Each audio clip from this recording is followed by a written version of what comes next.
नमस्ते बच्चों, आज हम देखेंगे श्वसन से संबंधित विभिन्न क्षमताएं। तो क्षमताएं याद करने की ट्रिक इससे पहले आपको इंग्लिश में बताई जा चुकी है, किंतु अगर आपको इंग्लिश में नाम याद करने में दिक्कत हो तो आज मैं आपको इनको याद करने की हिंदी ट्रिक बता रही हूँ। तो आइए स्टार्ट करते हैं। सबसे पहले हम देखते हैं कौन सी ट्रिक है ये। तो क्षमताएँ याद करने के लिए आपको एक सेंटेंस याद करना होगा।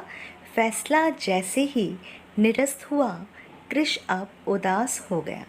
यहाँ पे कुछ फालतू शब्द है कनेक्टिंग वर्ड्स के रूप में, जैसे कि ही, हुआ और हो गया। तो सेंटेंस क्या था? फैसला जैसे ही निरस्त हुआ, कृष अब उदास हो गया। तो देखते हैं कैसे इनसे हम क्षमताएं याद करते हैं। तो सबसे पहला जो शब्द था वो था फैसला। फैसला यानी कि फेफड़ों की कुल क्षमता, और इसकी वैल्यू होती है 5800 ml यानी कि 5800 ml। अगला शब्द है जैसे। जैसे यानी कि जैव क्षमता, और जैव क्षमता की जो वैल्यू होती है वो है 4600 ml।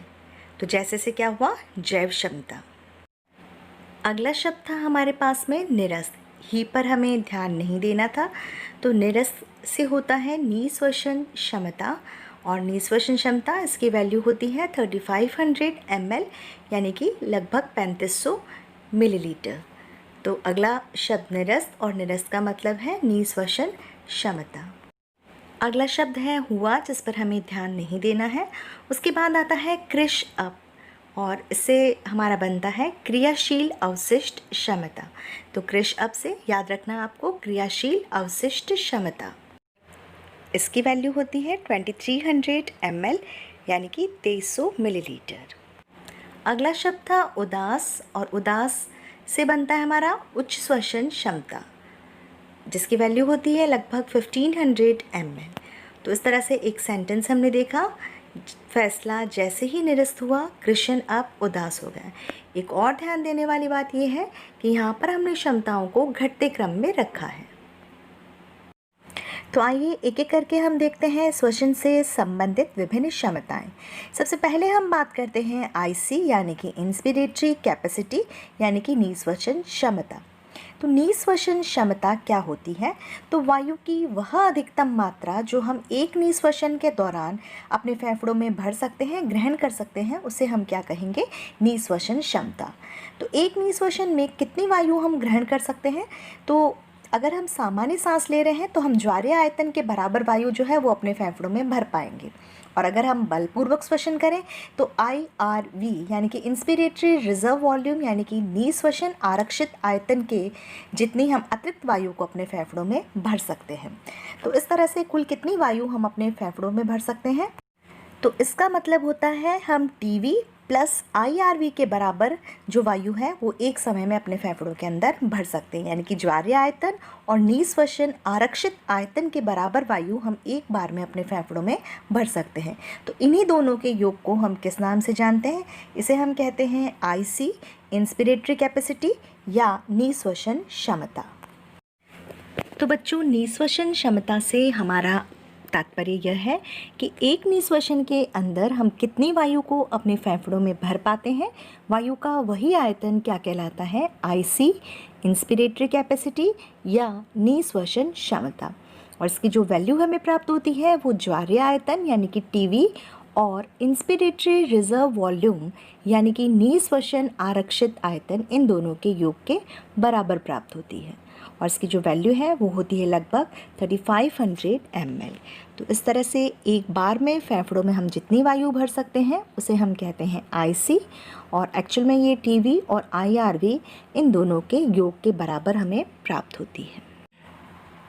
तो नेक्स्ट हम देखते हैं EC यानी कि उच्छ्वसन क्षमता या एक्सपिरेटरी कैपेसिटी।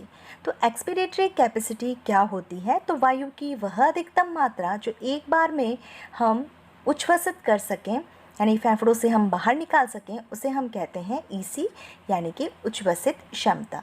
तो एक बार में हम कितनी वायु उच्छ्वसित कर सकते हैं? तो अगर हम सामान्य श्वसन कर रहे हैं तो ज्वारीय आयतन के बराबर वायु उच्छ्वसित कर सकते हैं, और साथ ही अगर हम बलपूर्वक और उच्छ्वसित करने का प्रयास करें तो हम ERV यानी कि एक्सपिरेटरी रिजर्व वॉल्यूम की जितनी वायु और उच्छ्वसित कर सकते हैं। तो इन दोनों का योग ही क्या कहलाएगा? उच्छ्वसित क्षमता, यानी एक बार में हम कितनी वायु उच्छ्वसित कर सकते हैं, तो सामान्य करके ज्वारीय आयतन जितनी और बलपूर्वक करके ERV के जितने, यानी कुल मिलाकर हम जो वायु उच्छ्वसित कर सकते हैं वो कितनी होगी, ERV प्लस TV के बराबर। तो इसे ही हम क्या कहते हैं, EC यानी कि एक्सपीरेटरी कैपेसिटी। तो एक बार में उच्छ्वसित किया जा सकने वाला वायु का जो अधिकतम आयतन है उसे ही हम EC यानी कि एक्सपीरेटरी कैपेसिटी यानी कि उच्छ्वसित क्षमता के नाम से जानते हैं, और इसकी वैल्यू होती है लगभग 1600 ml, और इसका जो वैल्यू आती है वो TV और ERV इन दोनों के योग के बराबर प्राप्त होती है। तो इस तरह से EC यानी कि एक्सपीरेटरी कैपेसिटी यानी कि उच्छ्वसित क्षमता। नेक्स्ट हम बात करते हैं FRC यानी कि फंक्शनल रेजिडुअल कैपेसिटी यानी कि क्रियात्मक अवशिष्ट क्षमता। तो क्रियात्मक अवशिष्ट क्षमता किसे कहते हैं, जब हम नॉर्मली उच्छ्वसन कर रहे हों तो उसके बाद वायु की वह मात्रा जो हमारे फेफड़ों में बची रहती है उसे ही हम क्या कहते हैं, FRC। ध्यान रखिएगा, क्या कहा हमने, सामान्य उच्छ्वसन के बाद, बलपूर्वक उच्छ्वसन नहीं करना है, बल्कि सामान्य उच्छ्वसन के बाद जो वायु हमारे फेफड़ों में बची रहेगी उसे हम कहेंगे FRC। तो बच्चों इसकी जो वैल्यू हमें प्राप्त होगी वो ERV और RV इन दोनों के योग के बराबर प्राप्त होती है। क्योंकि हमने सामान्य श्वसन किया है तो ERV आपको पता है वायु की वह मात्रा है जो हम बलपूर्वक उच्छ्वसन करके निकालते हैं, है ना। तो इस तरह से ERV भी हमारे फेफड़ों में बची रहेगी, और RV आपको पता है वायु का वह आयतन या वह मात्रा जो बलपूर्वक उच्छ्वसन करने के बाद भी बच जाती है। तो इस तरह से अगर हम सामान्य उच्छ्वसन कर रहे हैं तो वायु की कितनी मात्रा हमारे फेफड़ों में बची रहेगी, वो ERV और RV इन दोनों के योग के बराबर होती है। तो क्या होता है FRC यानी कि क्रियात्मक अवशिष्ट क्षमता, यानी अगर हम नॉर्मली उच्छ्वसन कर रहे हैं तो हमारे फेफड़ों में जितनी वायु बची रहती है, वायु की उसी मात्रा या उसी आयतन को हम क्या कहते हैं, FRC या क्रियात्मक अवशिष्ट क्षमता। और वास्तव में जो इसकी वैल्यू हमें प्राप्त होती है वो ERV यानी कि उच्छ्वसन आरक्षित आयतन और अवशिष्ट आयतन इन दोनों के योग के बराबर हमें इसकी वैल्यू प्राप्त होती है। तो इस तरह से FRC की वैल्यू ERV और RV इन दोनों के योग के बराबर हमें प्राप्त होगी, और इसकी वैल्यू होती है लगभग 2300 ml। तो इस तरह से हमने देखा FRC यानी कि क्रियात्मक अवशिष्ट क्षमता, जो कि क्या होती है, सामान्य उच्छ्वसन के बाद हमारे फेफड़ों में जो वायु शेष रहती है या जो वायु बची रहती है, वायु की उसी मात्रा को हम कहते हैं क्रियात्मक अवशिष्ट क्षमता।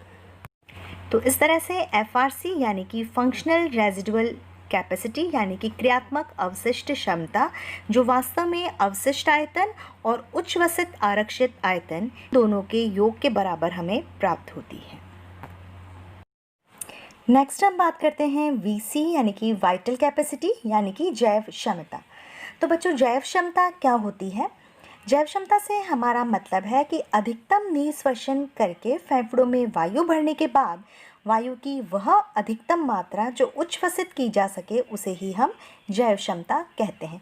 यानी फेफड़ों में अधिकतम वायु भरने के बाद अधिकतम कितनी वायु उच्छ्वसित की जा सकती है, उसी वायु के आयतन को हम क्या कहेंगे, वाइटल कैपेसिटी यानी कि जैव क्षमता। तो आप जानते हैं अधिकतम कितनी वायु में फेफड़ों में भर सकते हैं?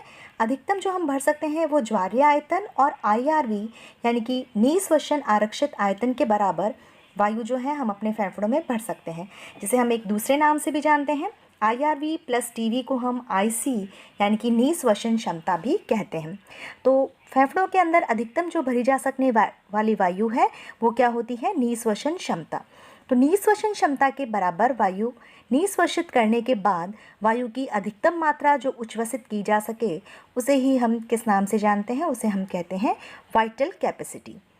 तो वाइटल कैपेसिटी यानी जो VC होती है वो IRV, TV और ERV इन तीनों के योग के बराबर प्राप्त होती है। IRV प्लस TV क्या है, अधिकतम निःश्वसित की जा सकने वाली वायु, और अधिकतम जो उच्छ्वसित वायु हम कर सकते हैं वो क्या होती है, TV प्लस ERV के बराबर।